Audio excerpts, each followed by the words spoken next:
what we are doing is working through the columns, so this way. So we are starting from the left-hand column and working through. So we have that major arcana at the very top, and he's the Fool reversed. So the Fool reversed is, and I don't do reversals very often, as you know, but if the cards are turning up, and in particular this month, they seem to have managed to do that in a couple of different readings. So remember to check your rising sign and your moon signs as well, guys, because there could be interesting and valuable messages within those readings too. But the Fool reversed is still considered a very positive card. It is one of the most important in the tarot deck. It's all about new beginnings, new lessons, new journeys, and it's about your beginnings, lessons and journeys, not someone else's. And I think for me that's why the Fool heralds such an important notification with it. Now, being reversed the way it is doesn't particularly lessen it a great deal, but I think what it is telling us is that there might be a feeling of anticipation or not quite ready to make the move yet that could be coming upon you. Like a lot of you Virgos might feel in the background that there is change coming and there is a shift coming, and you're still a little bit hesitant or not quite sure which direction to go, or perhaps even which offer to take if there are offers in the air. Now this could be in the area of your career or your personal life and relationships even. It's hard to know. But when the Fool is reversed, it is just saying there's a wee bit of hesitancy and unsureness about making these big changes that are possibly just evolving in your life anyhow. And we come to underneath and we see that beautiful, very delicate angel of love. She's so soft, the card to look at. It exudes the most gentle, glowing, ethereal pink, that soft, heart-coloured connection and the calming energy of it, and she is the angel of love. So there is a possibility for some of you there might be a trepidation about pondering what direction you might be headed around new relationships, and these could be love relationships. So for some of you these could be intimate, but remember they can also be just friend type relationships, or even deepening the bond with people you already know and taking a relationship to a deeper level. It doesn't have to be a romantic, it can be a platonic love level. Sometimes this can even indicate something like the birth of a new child coming into a family and being hesitant about, getting to meet this new person. Or maybe not necessarily a birth, but possibly a larger family or two families merging together, and you are trying to work out how to blend the harmonies and the love. It can be things like that as well. But whatever it is, there's love in the air, and we see this a little bit more as we work through your middle row, this row here in the middle. There's so much positivity in those first three cards that it absolutely almost empowers the entire reading and puts out all this sort of positive, futuristic energy of wonderful positions and places you might end up in. The third card down the bottom is summer, and it says everything that you're asking for becomes yours in the summertime. So this is giving you a little bit of a timing indicator. Some of the fairy cards are timer cards. So for some of you that in the northern hemisphere, your summer is a little bit away yet in the middle of the year. For us down here in the southern hemisphere, we are already in summer.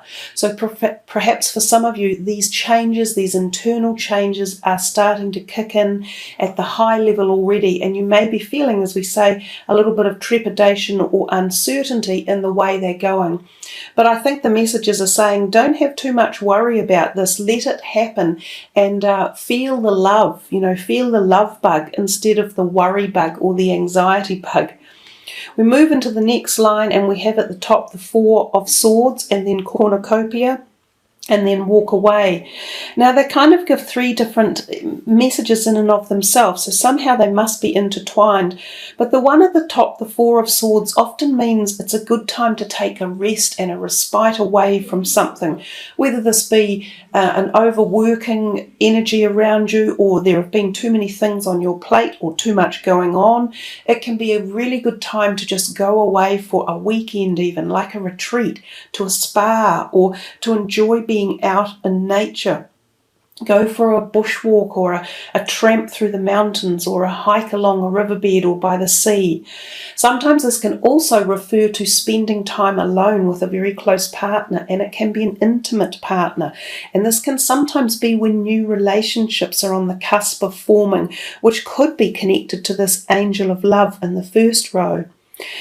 So there's another thing about the Four of Swords. It can often, not often, but it can sometimes even indicate some of you might be booked in for a minor surgery of some sort. This can also be an indicator of a surgery coming up and needing a couple of days to recuperate. But when we come down beneath us, we see this cornucopia. This is the card of magic in this particular deck. It is probably the most revered and the most wanted. It is all about penultimate success and pleasure and happiness and satiety and finding everything in your life as in a blissful state. It's the card that says things are coming to you that you have dreamed about and desired. There is this cornucopia energy in the air. Success is there. It's a very golden, wealthy looking card full of the harvests of life. So it's also a little bit about saying that the things you have done or the energy you have put in are paying dividends to bring you to this position where you can reap some rewards of good dividends and good success and good luck and happiness and hard work paying off. And then underneath we've got this walk away, leave the unhealthy situation and enjoy the new doors that open as a result.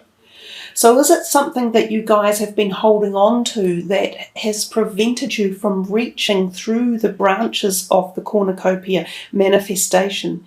Have you been holding on to something that has relented it and made it impassable for months or possibly a year or even two? Have you found yourself stuck in a place where it wasn't what you wanted, it wasn't your vision? Because if that's the case, they're saying that perhaps by having some time out at the top and thinking about things and re-evaluating things and reconnecting again, you find the cornucopia of life and you manage to walk away from any negativity that you've previously been going through. Or you make the attempt to start to walk away and turn things around. You know, we come to the next line as well, and we've got the Seven of Swords, and then underneath the, which also adds to 7, so 2 sevens in a row there, which might be something to ponder upon. The number 7 for you could be relevant in the month of February.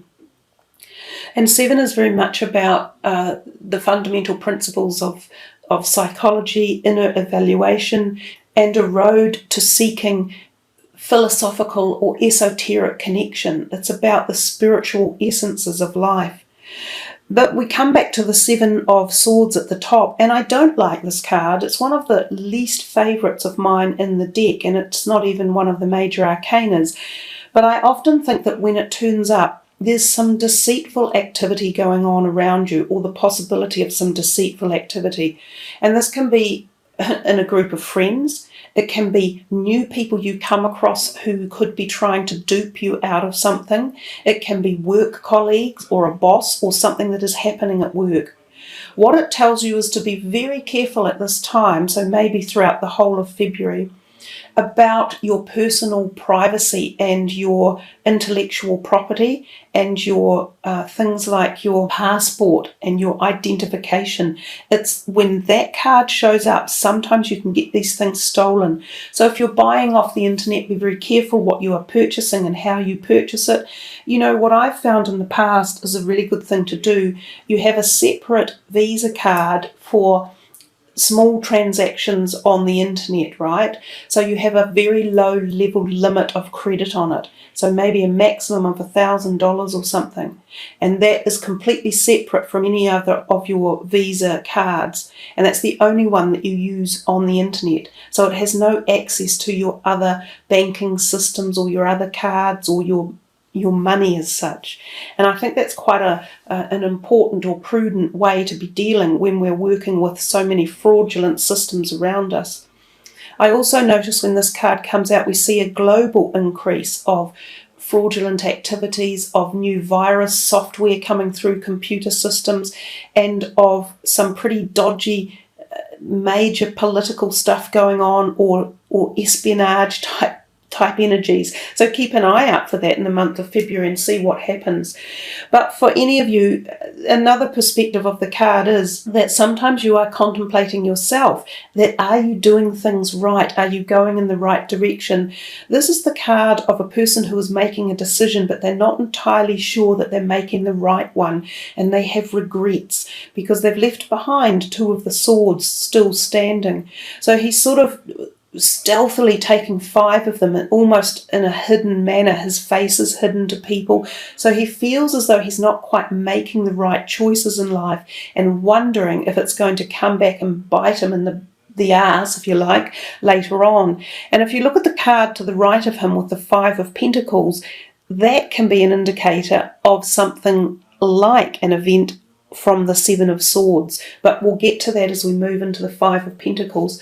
So I think for you all, just be in the month of February, be wise about what you choose to do yourself, and choose wisely about who you let people do things to you. That's kind of the message of that one. But let's come down to the next card, the next number 7, and it says door to personal healing and happiness. So this one here is kind of blowing off the top one a bit. It's making it less potent, it's deactivating it. So possibly there's a chance or an opportunity where the 7 of Swords starts to embellish itself or take hold, and then we find it reverses and out comes the door to personal healing and happiness. So it can represent the possibility of having made a bad decision in the past that you wish you hadn't, and there is now an opportunity to reverse that, and that's what the door is. So again, it's like the cornucopia. It's this opportunity to have this wonderful embellishment in life of positivity and happiness, good health in particular. So if any of you are moving through something like trying to eradicate an obsession or an addiction or a past illness, or even emotional imbalance or disharmony within relationships, this is perhaps the time now where it says that this can be enabled and to be healed over. So it's a wonderful card again to get in your reading. As I said, those 3 in a row, Angel of Love, Cornucopia, and Door to Personal Happiness. You have picked 3 of the most powerful, magnetic, wondrous cards that have turned up. And then when we get to the bottom one, the new career, it says your work focus is shifting in a positive, new and successful direction. So the 7 of Swords at the top, for some of you, could be very related to work issues. Some of you may have felt you're either working for someone who isn't very ethical, or there are problems at work and you wish to move on. Or some of you may have found that perhaps if you own your own business, that things haven't been going right, or you haven't had the right systems in place, and there's now an opportunity to redirect all that. So it may become a more profitable year for your businesses. You may find yourself altering business or changing direction or adding to it. So it feels as though a lot of this for some of you could be tied into work-related issues as well. And for those of you not working, then perhaps it resolves or rebounds around different energies, as I suggested earlier. We come to your last column and we see the 5 of Pentacles, envy and flower power. Now the 5 of Pentacles is another bit of a gloomy card, but you've got this whole dichotomy going on in your reading of powerfully bright, illuminated, happy cards, and then a couple of the sort of miserable ones. So we get everything in life. When you experience one energy, such as happiness and euphoria and bliss, you really only understand how they work because you have to have experienced the opposite at some time in your life. For every night there is always a day. For every black there is white. Every male there is female. So for every wonderful, happy, positive card, of course, there will be another one that is not necessarily so positive. But working into that, the 5 of Pentacles can often mean a short term of monetary issues, a tightening up of money, so sometimes feeling as if a debt is out of control or you haven't got enough income coming in. And again, if you're a business operator, this could be a failure of your clients to pay their invoices on time, things like that, or a dispute around money.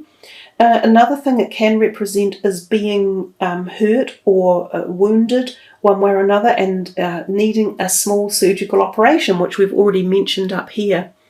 There is a possibility that you could get a cold or a flu virus, you could have a sore throat or an aching head and need time in bed, rest and recuperation, the same as over here. So again, you've got a duplicity of messages as well as a dichotomy of oppositions. The other thing that this card can represent is the fact that sometimes, oddly enough, relationships can break up. And it can often be the woman who leaves the man behind, and when this card comes out. And apparently that's becoming a little bit more prevalent in modern card energies that people are picking up. So I said earlier in the first line, there was this whole paradigm of possibly thinking about moving on in a love relationship or finding new love. Perhaps you decided to leave some sort of love behind or relationship behind with your walk away and this card over here, and you are moving into possibly a whole new energy of people, places, work possibilities. This definitely is a reading of change and moving forward and moving on. The envy card underneath, I can understand why that would turn up when this card is here, because sometimes when we feel like we are missing out or we're in an area of a bit of loss or gloom or not even feeling well necessarily, we can feel envy to others who have what we wish we had at that time. So if we're feeling miserable and unwell, we sort of go, God, I wish I felt better. I wish I was feeling well enough to go on that trip or go partying. And if we haven't got enough money coming in, we often go, oh, wish I had all the money they had.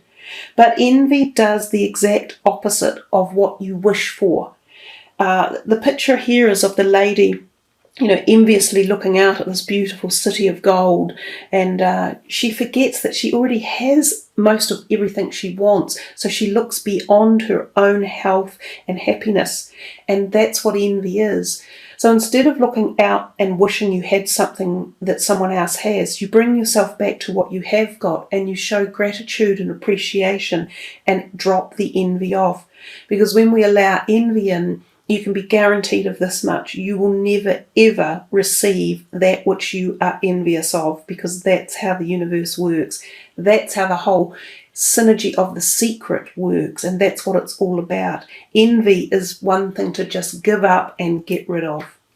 And then the last card at the bottom, the flower power, it says spend time with flowers and flower essences to increase your personal healing power.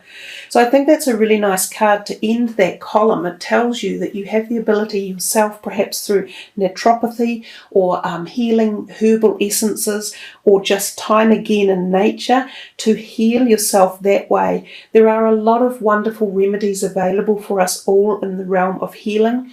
And if we only just take the time to, divest ourselves a little bit further out from the Western medicine route and into alternative therapies, we can find that we heal so much at so many levels.